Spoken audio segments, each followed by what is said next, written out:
Legends of Stone and Soil. The Giants of Albion. It is the Ides of March in the year 72 AD, and I am Gaius Aurelius Silvanus, a soldier of Rome, yet born of this land they call Albion.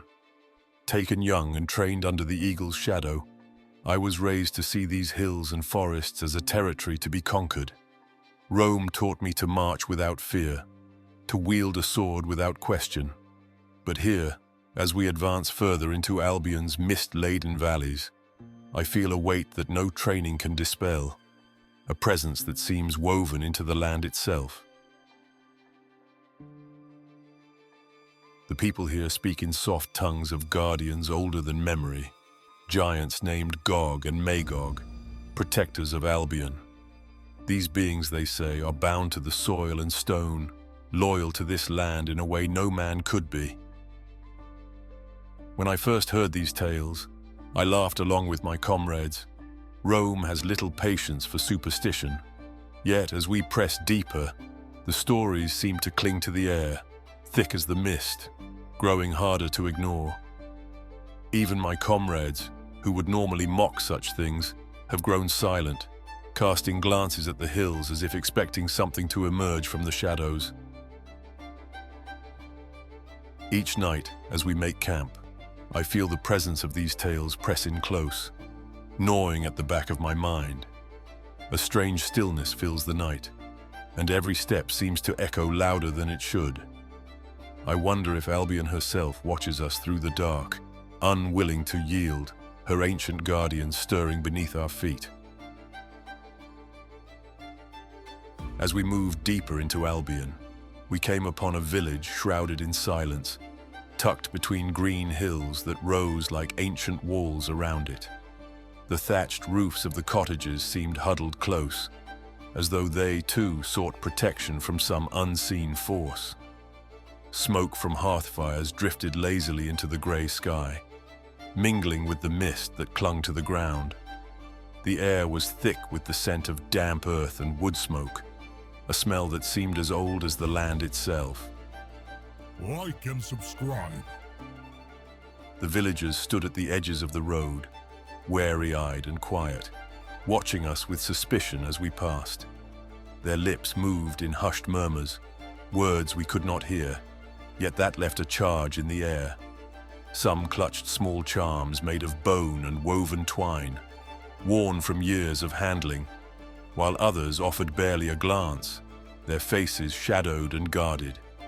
It was not fear of us that lay in their eyes, but rather a shared look of dread, as though we had disturbed something far older, something greater than any Roman soldier. An elder, his back bent with the weight of years, stepped forward, leaning heavily on a twisted staff polished smooth from age. His face was a map of lines, etched deeply by time, and his eyes were sharp, glinting with a fierceness that made even my comrades shift uncomfortably. He spoke slowly, his voice carrying a weight that seemed to still the very air around us. You tread on sacred ground, soldiers, he warned, his gaze piercing. Albion's guardians are never far. My men scoffed, dismissing him with nervous laughter, but something in the old man's gaze lingered, a depth and knowledge that spoke of secrets only the land could hold. I forced myself to ignore the chill his words sent down my spine, telling myself it was only the foolishness of a conquered people. Yet as we continued onward, leaving the village behind, that unease stayed with me, a shadow clinging to my thoughts, as if the old man's warning had taken root. A mile beyond the village, we came upon a cluster of stones, half hidden among thick ferns and wildflowers. Rising at odd angles, they seemed placed by hands far larger than any mortals. Carved into their weathered faces were crude figures towering over smaller ones. Giants, perhaps, if the villagers' tales held truth. Despite their age, these stones seemed alive, heavy with an unyielding presence that felt like silent guardians watching over the land. At their base lay small offerings, smooth stones stacked with care, animal bones arranged in patterns, and bundles of herbs bound with fraying thread. Some were fresh, others had been there for seasons, worn by time. My comrades laughed, dismissing the villagers' reverence, but as I stood before those stones, a feeling close to awe crept over me, as if these offerings bridged the living to something vast and ancient. As we pressed on, I felt an odd reluctance to leave them, looking back more than once to catch glimpses of their shadowed forms through the trees. They loomed larger each time, as if watching us go, and the laughter of my comrades faded into a thick, heavy silence. It was as if Albion herself was reminding me of her mysteries, older and deeper than anything Rome could claim. As the sun dipped low, painting the land in deep, honeyed shadows, we encountered a lone figure by a small fire at the forest's edge. Cloaked in dark wool, his face hidden beneath a hood, he sat motionless, yet wholly alive, chanting softly, a low, ancient sound that mingled with the crackling fire. This was no ordinary storyteller. I had seen men like him before, though few survived under Roman rule. Druidae, keepers of Albion's oldest knowledge. These men were said to carry the wisdom of the land, of trees, rivers, and mysteries beyond mortal sight.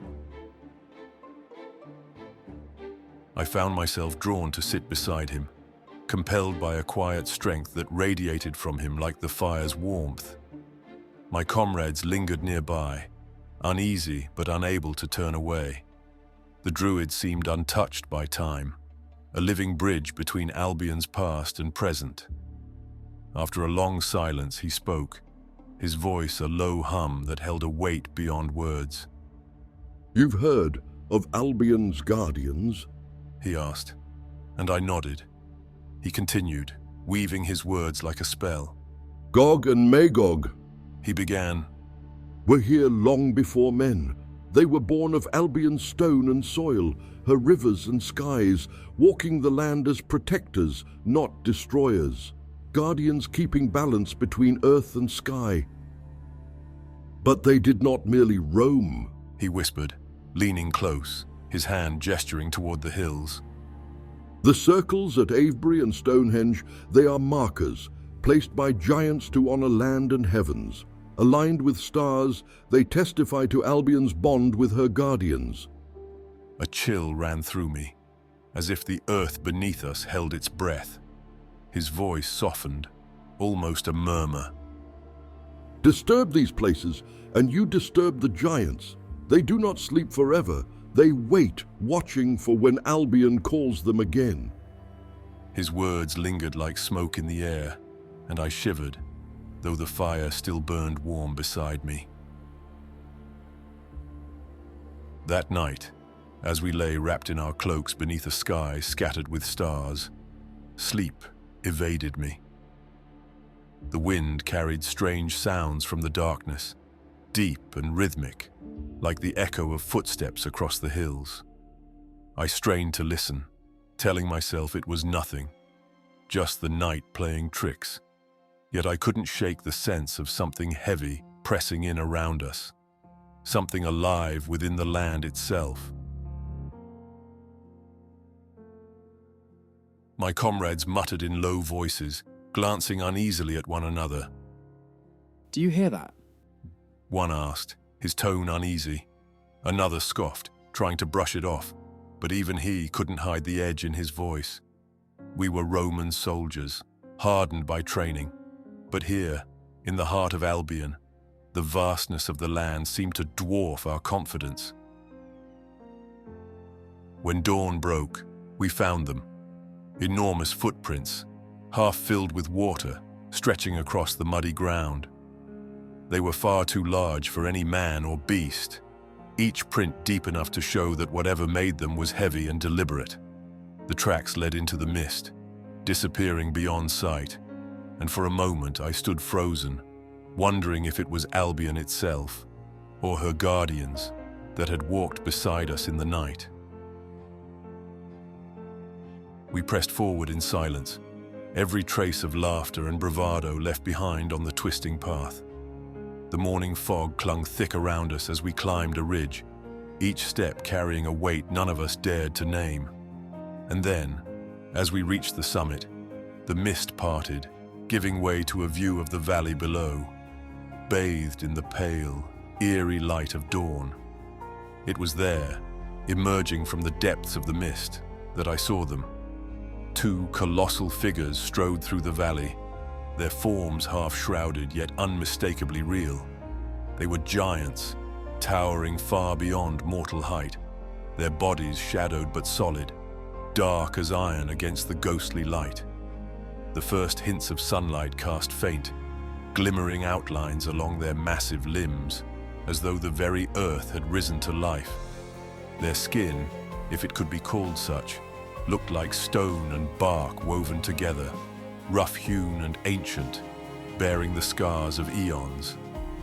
Massive arms swung slowly at their sides, each movement deliberate, powerful, and strangely reverent.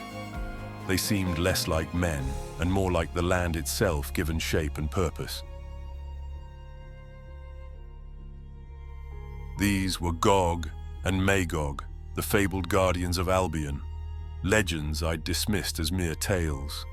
But now they were flesh, or rather stone, striding across the valley as if they were its rightful lords, bound to it in ways beyond our understanding.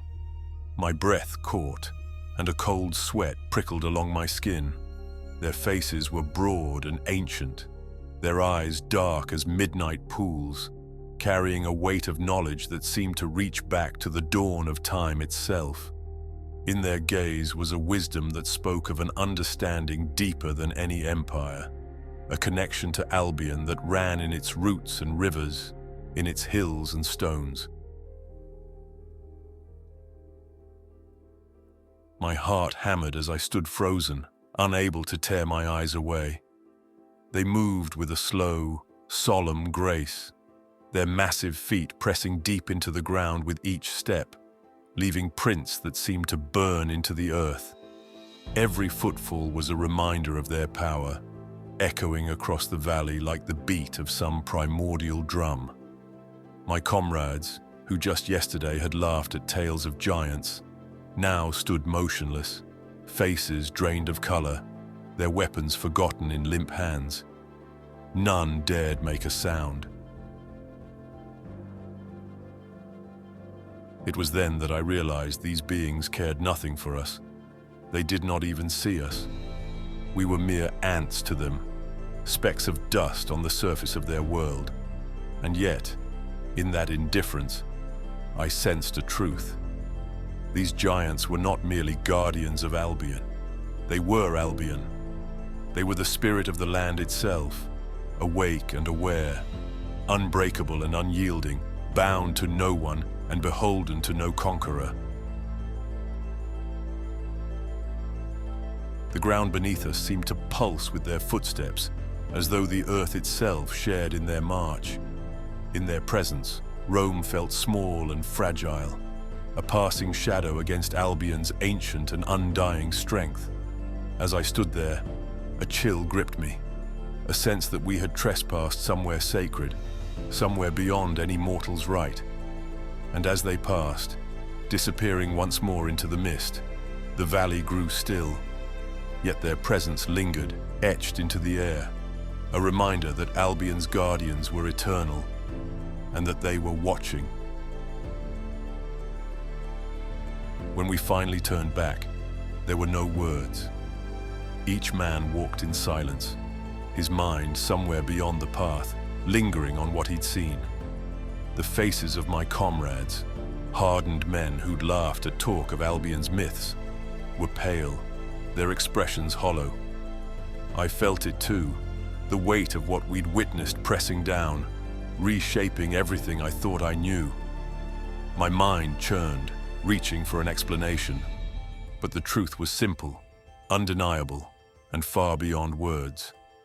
Some things, I realized, cannot be contained by reason. So listen well, traveler. The giants of Albion do not slumber. They are the pulse of the hills, the breath of the forests, the quiet endurance of stone and soil. To dismiss them as legend is to close your eyes to the very heart of this land, a heart that beats with the strength of mountains, steady and fierce. Rome may call this land hers, but I know now, as surely as I stand here, Albion belongs to her giants.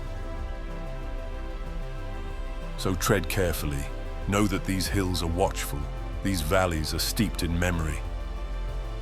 The giants observe in silence, and they remember.